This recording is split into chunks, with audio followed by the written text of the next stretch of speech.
biso banso tokolanda koma bangawe jani Emmanuel Mbolo Tomaya Yezoué. Vous nous suivez sur PS Pro Télévision. Nous sommes ensemble avec notre ancien district, Dani Kassambi. Il est responsable de notre district de Malueka, l'un des champs d'activité de Kinshasa Sud-Ouest qui est dirigé par l'apôtre Emmanuel Mbolo. Cher ancien, bonjour. Bonjour, cher prêtre. Avec vous, on aura le temps de discuter concernant quelques questions.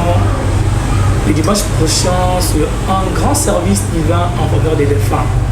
Sur ce, il y a quelques questions qui sont mentionnées par les jeunes que vous allez répondre. La première question, quel est le but principal de la célébration du service divin en faveur des femmes? Oui, merci beaucoup, cher prêtre, pour cette opportunité que vous nous donnez ce matin pour que nous puissions aussi parler un peu du service divin en faveur de défunts. Avant de répondre à votre question, de savoir le but de la célébration du service divin en faveur de défunts, moi je voudrais au moins parler du but de l'envoi de Jésus-Christ sur cette terre par Dieu. C'est cet amour que Dieu a envers les hommes, comme Dieu ne voulait pas que les hommes meurent dans leur péché. Et c'est comme ça qu'il a envoyé Jésus-Christ. Et Jésus-Christ, quand il est venu dans ce monde, dans un premier temps, il était là comme le roi. Mais son travail était de faire quoi? D'annoncer la volonté de Dieu aux hommes vivants. Et il les guérissait. Et Jésus faisait à tout moment pour pardonner aussi leurs péchés. Et c'est le travail qu'il a fait durant le temps qu'il a vécu sur cette terre des hommes. Mais quand il est mort, Jésus est allé aussi prêcher les âmes de l'au-delà. Voilà, quand vous regardez très bien en Matthieu, si je ne m'abuse pas, 16, 18, 19, 20, d'ailleurs Jésus a dit à Pierre, tu es, à l'apôtre Pierre, et toi tu es Pierre, Simon tu es Pierre, sur toi j'ai bâtirai mon église. Et quand vous descendez en bas, il dit, je vous donne le pouvoir des clés. Donc, ce que vous lierez sur cette terre, donc sera lié au ciel. Et ce que vous délierez sur cette terre sera délié au ciel. Et le porte de l'abîme de la mort n'aura plus de pouvoir chez toi. Voilà pourquoi, maintenant je vais répondre à votre question. Nous célébrons le service divin en faveur de défunts en suivant les modèles de Jésus pour apporter les saluts aux défunts. Mais nous n'avons pas la force d'apporter les saluts aux défunts, mais nous intercédons en faveur de ces défunts-là, afin que, comme nous avons cru en Jésus, et nous espérons avoir la vie éternelle, qu'eux aussi aient la vie éternelle. Car Jésus, quand il est ressuscité, il devient le roi de vivants et le roi des morts. Et tout le pouvoir lui a été donné par son Père. Voilà, c'est ça le modèle que nous suivons, c'est ça l'objectif. Moi, je vous dirais que le dimanche prochain, ce sera un service divin de délivrance pour les gens qui sont morts dans leur péché. Et ils ont quitté leur prison pour aller se reposer au paradis. Voilà, en bref, c'est ce que nous allons faire le dimanche prochain. Merci beaucoup, cher ancien, de nous avoir éclairé sur les services divins en faveur des défunts. Je ne suis pas seul sur notre plateau. Il y a le confrère Kevin Lukombo qui est là. Il va poser la deuxième question avant que nous puissions continuer ensemble avec vous. Bonjour mon ancien. Bonjour cher prêtre Kevin. Oui, ma deuxième question c'est de savoir, est-ce que cette pratique est-elle tirée son origine dans la Bible? En fait,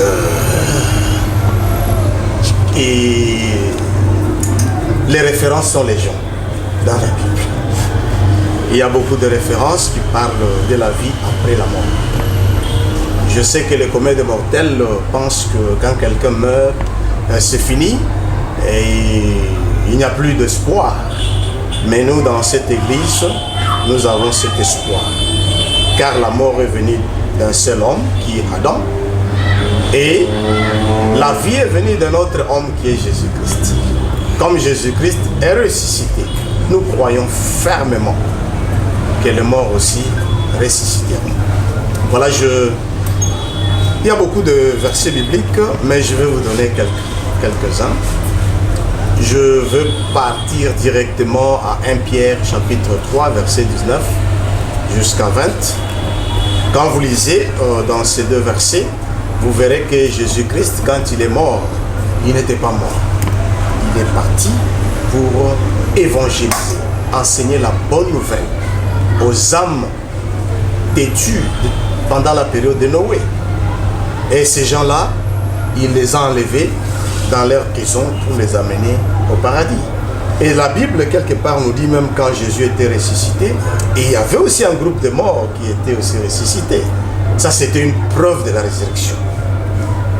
Je vais vous donner une autre preuve de la résurrection. Jésus, avant qu'il meure, il a pris 3 apôtres. À l'occurrence, l'apôtre Pierre, l'apôtre Jean et l'apôtre Jacques. Il les a amenés à la montagne.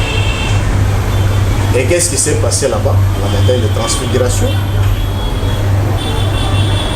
En priant, les 3 apôtres ont constaté que Jésus n'était plus seul. Il était accompagné de Moïse et d'Élie. Et d'ailleurs, l'apôtre Pierre, constatant cet événement grandiose, et je pense qu'il proposa à Jésus de construire 3 tentes pour qu'il reste là-bas. Ça, c'est un fait. Je vais aller encore tout petit peu à l'histoire de Lazare et l'homme riche. Vous connaissez cette histoire plus que moi. Et ça, ce sont des preuves qui démontrent qu'il y a la vie après la mort. Je peux encore vous citer un verset. Quand vous allez en 1 Pierre, chapitre 4, vous allez vers son verset 6. On dit, le temps est arrivé pour que les morts puissent aussi être évangélisés, parce qu'eux aussi seront jugés comme le vivant. Car Christ est le roi de morts et de vivants, car son Père lui a donné tout pouvoir. Et quand vous allez en Jean, chapitre 5, verset 25, vous verrez maintenant à la fin, on dit quoi? Le temps viendra. Le temps est déjà là, où les morts entendront la parole du Seigneur, l'évangile du Seigneur.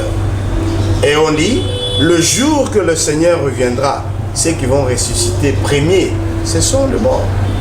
Et nous, le vivant, nous allons changer notre corps pour rejoindre Jésus-Christ dans la nuée. Et pour terminer, je pense que je peux vous donner même dans l'Ancien Testament, dans 2 Maccabées 12, quand vous prenez à partir de verset 30, si je ne m'abuse pas jusqu'en bas, vous verrez que les militaires juifs qui étaient partis à la guerre et qui n'avaient pas respecté les consignes et qui avaient des fétiches étaient morts pendant la guerre. Mais ceux qui ont respecté le principe de la guerre, ceux qui ont respecté la loi de Dieu dans ces combats-là, ont survécu. En étant vivants, ils ont vérifié dans les poches de leurs amis, ils ont constaté qu'ils avaient des fétiches. Et c'est comme ça qu'ils ont collecté des offrandes pour envoyer aux prêtres à Jérusalem pour que Dieu ait pitié de ces gens. Voilà pourquoi nous aussi, nous allons le faire le dimanche prochain et nous continuons à intercéder, nous intercédons et nous croyons fermement que Dieu va agir parce que c'est lui qui agit à travers son Fils et à travers ses anges. Voilà les quelques références que je pouvais vous donner, mais il y en a les gens. Merci beaucoup. Merci beaucoup, cher confrère Kevin Lukombo. On est ensemble, chers anciens, en service en faveur des défunts, qui est le dimanche prochain. Nous sommes presque à la fin de notre émission. Parlons un peu, toujours avec le service en faveur des défunts. Beaucoup disent que l'Église néo-apostolique pratique la nécromancie parce qu'il invoque les morts. Il y a une question qui est posée, n'est pas célébrer ce service constitue-t-il un péché pour un chrétien non apostolique? Vous êtes en face de la caméra centrale. Expliquez nos frères et sœurs qui vous suivent à travers notre chaîne PSPO et les fidèles de l'église apostolique. Je pense qu'il y a des questions combinées en une, mais je voudrais commencer par la dernière. Ne pas célébrer les services divins en faveur de défunts est-il un péché ou pas? Je me réfère toujours à Jésus parce que dans l'église non apostolique, notre référence, le responsable de l'église, c'est Jésus-Christ. Et les apôtres sont les mandateurs de Jésus-Christ. Vous savez que à Matthieu 28, quand vous commencez par le verset 18, 19, 20, Jésus lui-même a dit à ses apôtres: comme le Père m'a donné tout le pouvoir, moi aussi je vous envoie. Il envoie ses apôtres. Allez, faites de toutes les nations mes disciples. Baptisez-les au nom du Père, du Fils et du Saint-Esprit. Et ensuite, il a donné une promesse: je serai avec vous jusqu'à la fin du temps. Jésus-Christ, comme je l'ai dit, n'est pas le roi seulement des vivants. Et la mission des apôtres n'est pas seulement pour le vivant. Jésus-Christ est universel. Et la mission qu'il a donnée, ou qu'il a donnée à ses apôtres, est aussi universelle. Quand on parle de l'universalité, donc, on pense aux vivants et aux morts. Parce que quand vous parlez de la mort, moi je pense que, à ma connaissance, nous ne mourrons pas. Mais il y a un changement de camp.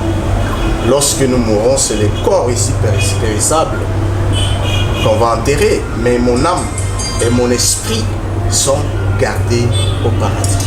Et cette âme-là ne meurt pas. Donc, les morts ne sont pas morts, les morts sont vivants. Mais, je voudrais dire ceci. La mission de Jésus, c'était quoi? C'est pour sauver le monde. Mais vous savez qu'avant que Jésus vienne sur cette terre, il y a eu un débat au ciel. Dieu le Père a posé la question. Oui, j'ai créé l'homme. L'homme m'a trahi. Mais j'ai promis à l'homme que je l'enverrai. Celui qui viendra le sauver. Qui parmi vous peut accepter d'aller souffrir, se sacrifier pour les hommes? Les 24 vieillards se sont retirés. Les anges ont refusé. Et tout le monde avait peur. Et c'est comme ça que Jésus s'est frappé la poitrine et il a dit: je vais le faire pour eux. Et c'est comme ça que Jésus est venu. Mais si Jésus était venu sur cette terre des hommes, et quand il arrive, il dit: non, je ne veux plus faire ce que papa m'a dit parce qu'il y a des difficultés. Finalement, on a posé la question: l'œuvre de Dieu, c'est quoi? Et Jésus a dit: l'œuvre de Dieu, c'est accomplir la volonté de celui qui m'a envoyé. Ma nourriture est de faire la volonté de celui qui m'a envoyé. Alors, qu'est-ce que vous appelez péché? Parce que vous m'avez posé la question: est-ce que si on ne célèbre pas ce service divin, est-ce que c'est un péché? Qu'est-ce qu'un péché? Un péché, c'est tout acte contraire à la volonté de Dieu. Alors, si le service divin en faveur de défunts est la volonté de Dieu, mais si nous refusons de le faire, qu'est-ce que nous faisons? Voilà comment je peux vous répondre. Nous sommes là pour faire la volonté de Dieu. Parce que lorsque nous refusons de faire la volonté de Dieu, nous nous éloignons de Dieu. Et pour ne pas être loin de Dieu, nous devons respecter la volonté de Dieu comme Jésus-Christ lui-même l'avait décrit.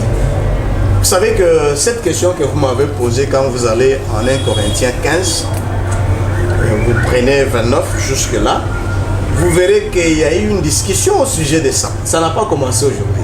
C'est le doute qui a fait que vous me posiez cette question. Parce que vous ne croyez pas sincèrement en la délivrance des morts à travers ce service divin-là. Mais je vous dis, ayez confiance parce que Jésus-Christ lui-même l'a fait. Et c'est comme ça, lorsque nous prions, et nous sommes sûrs que Jésus fait, parce qu'il a dit, demandez tout ce que vous avez besoin au nom de mon Père, et il vous donnera. Mais il nous a donné le ministère de la grâce, et nous devons prier pour les autres, intercéder pour que ceux-là puissent aussi avoir la vie éternelle. Je vous donne un exemple. Vous êtes dans un bus accidenté et vous voyez quelqu'un qui est blessé sévèrement, et il n'est pas en mesure de se lever. Mais toi tu viens, tu commences à regretter. Ah vraiment, voilà comment il pleure, ah vraiment. Et la personne succombe sur ses blessures en ta présence. Et toi tu commences à dire aux gens, j'étais là. C'est depuis 2 heures. Non. Et je sais que tu n'es pas digne. Tu es parmi les gens qui ont contribué à la mort de ce monsieur-là. Sinon, tu allais l'aider, tu allais le déplacer, l'amener là où il y a le médecin pour qu'ils aient au moins les soins nécessaires pour avoir la vie. C'est la même chose que nous. Parce que les morts, nous les considérons comme des malades, comme des accidentés, comme des prisonniers, les gens qui, comme le délaissé, les gens qui n'ont pas la capacité de se délivrer eux-mêmes parce qu'ils étaient dans ce monde, ils n'étaient pas en mesure de suivre la volonté de Dieu. Mais comme la grâce est là, à travers nous, on peut les aider. Si nous croyons que le défunt souffre, on peut les aider. J'enchemine à la deuxième question parce que vous avez parlé de la nécromancie. Comme je venais de le dire, nous considérons les morts comme les malades, comme les prisonniers, comme les vulnérables. C'est nous qui avons tous les vulnérables. C'est nous qui avons l'aide nécessaire à donner à ces gens-là. La nécromancie, c'est quoi? C'est lorsque les gens vénèrent les morts. C'est lorsque les gens vont au cimetière pour demander de l'aide aux morts. Mais nous n'avons pas besoin de l'aide. Mais ce sont les morts qui ont besoin de notre aide. Ils ont besoin de notre assistance. Voilà pourquoi nous les faisons. Donc, nous ne prions pas les morts, mais nous prions en faveur des morts. Nous intercédons à Dieu pour eux. Voilà au moins ce que je pouvais vous dire pour la deuxième question. Merci beaucoup, cher ancien du district, de nous avoir éclairé sur les services divins en faveur des défunts. Nous disons un grand merci parce que beaucoup de fidèles qui nous suivent à travers l'Internet, ils ont compris l'importance de ces services divins en faveur des défunts. Nous sommes arrivés à la fin de cette émission. Je vous informe que c'était l'ancien des districts, Dani Kassambi. Il est responsable de notre district de Malueka, l'un des districts de notre champ apostolique de Kinshasa Sud-Ouest, qui est dirigé par l'apôtre Emmanuel Ngolo. Vous étiez nombreux à suivre notre émission. Nous remercions l'équipe technique derrière la caméra, Rachidi Kassanga ainsi que Ofranel Samba qui était derrière la caméra et Jojo. Merci beaucoup et nous retrouvons à la prochaine. Biso banso toko